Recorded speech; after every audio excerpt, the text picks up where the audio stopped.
Stress Stinks, written by Brian Smith, illustrated by Lisa M. Griffin, narrated by Miss Kinsey. Hi everyone, Amelia here. Shouldn't life be easy? I hate all this pressure adults keep putting on us kids. It's not fair. I have this huge spelling test tomorrow that my teacher only gave me a few days to study for. And right now, I can't spell any of the words right. I couldn't sleep at all because I had this funny feeling inside my belly.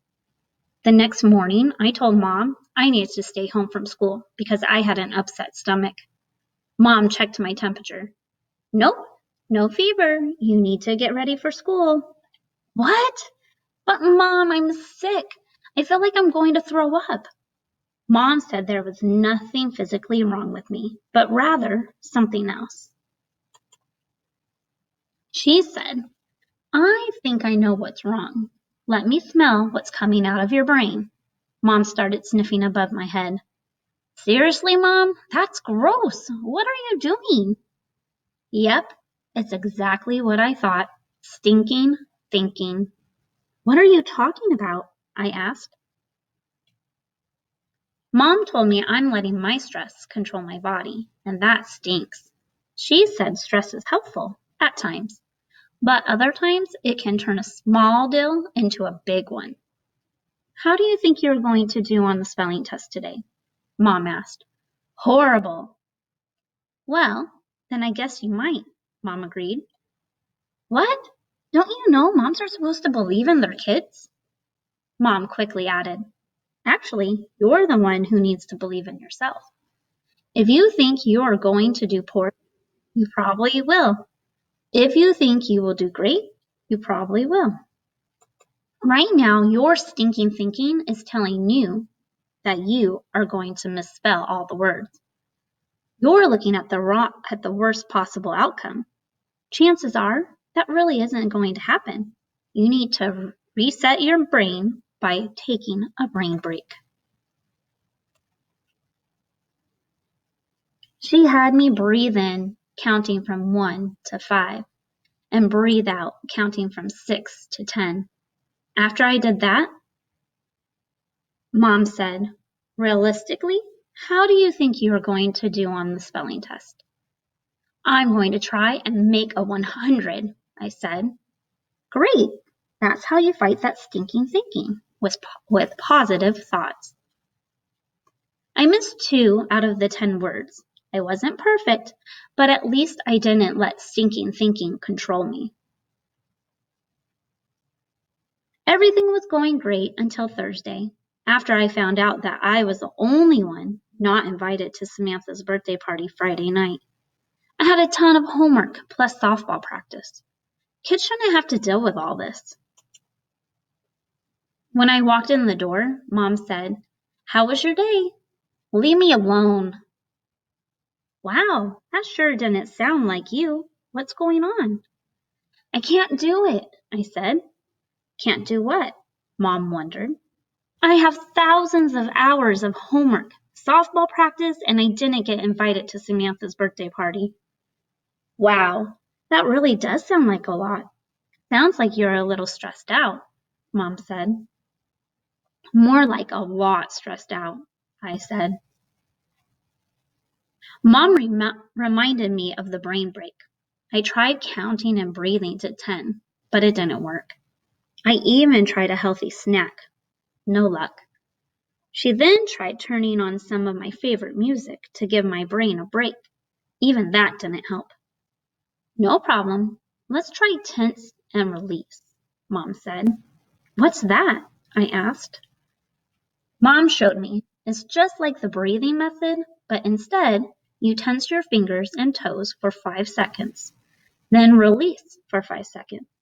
You can even do the breathing at the same time if you want. And you know what? That really worked. Then Mom helped me prioritize the things that were stressing me out. Mom said, start first with what has to be done the soonest. I had homework in 5 subjects, all due tomorrow, and 2 more on Monday. I sat down and got 3 of them done before practice. I even did one more on the way to practice and finished the last one on the way home. That Friday, Mom let me invite a friend for a sleepover. Saturday, I finished the rest of the homework. As I laid down for bed Sunday night, Mom told me how proud she was of me for getting everything done.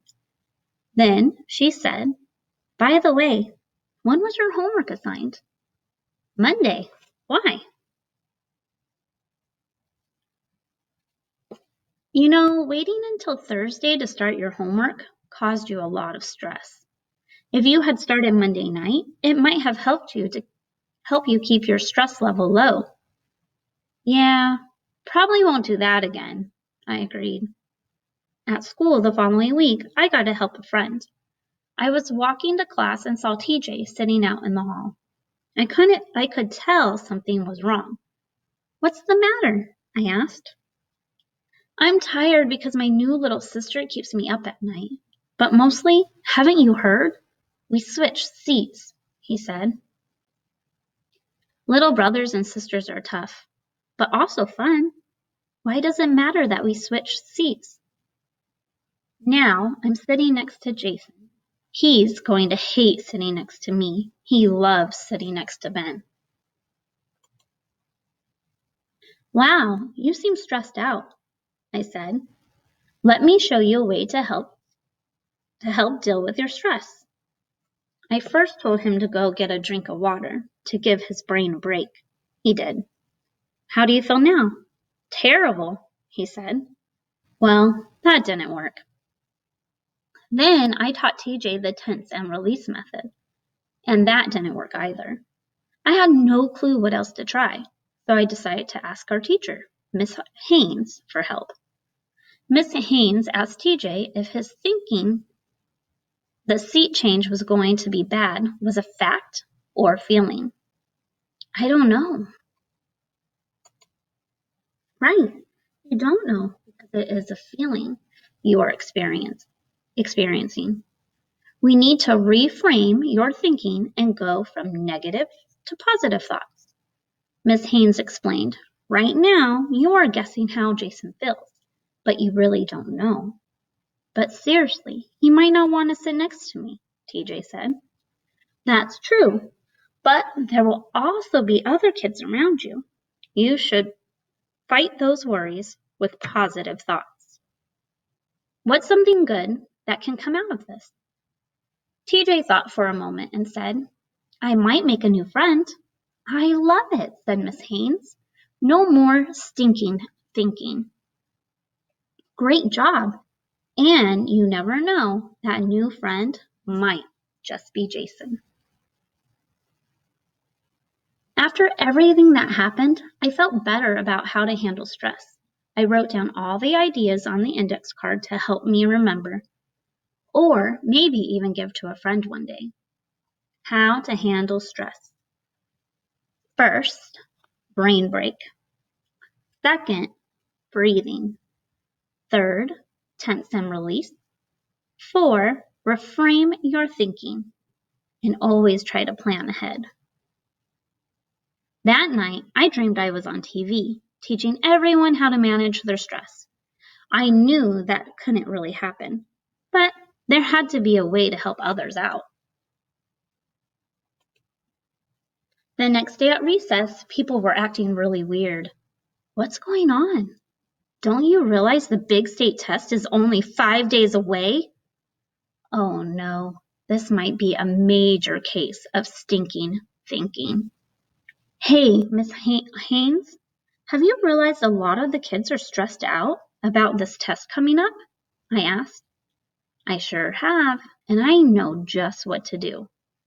"Amelia, you did such a great job helping TJ out. What do you think about going on TV during morning announcements tomorrow to teach the students one of your stress management strategies?" I got nervous for a second, then said, "Will you give me 10 seconds to decide?" I did a quick tense and release and was ready to go. Let's do this. Maybe it's true that dreams really can come true. And here's some tips for parents and educators. Helping kids manage stress. It seems every day we face more and more responsibilities. Some people are naturally resilient and able to manage the resulting stress easily, while others are not. For most, stress management is something that needs to be taught. Here are some tips to help children deal with and manage stress. 1. When children are not able to verbalize what is bothering them, it can be stressful. 2. Teach your children some relaxation techniques to help them with their stress. 3. Try to maintain routines to help minimize stress in young children. 4. Don't be afraid to talk to children about things that cause you stress. 5. Let kids be kids. 6. Some children become stressed over not doing something perfectly. 7. When assignments or tasks pile up, kids tend to stay up late to try to finish their task. 8. Teach your children everyone makes mistakes. Feel free to use these tips and hints to help manage your stress and your kiddos' stress.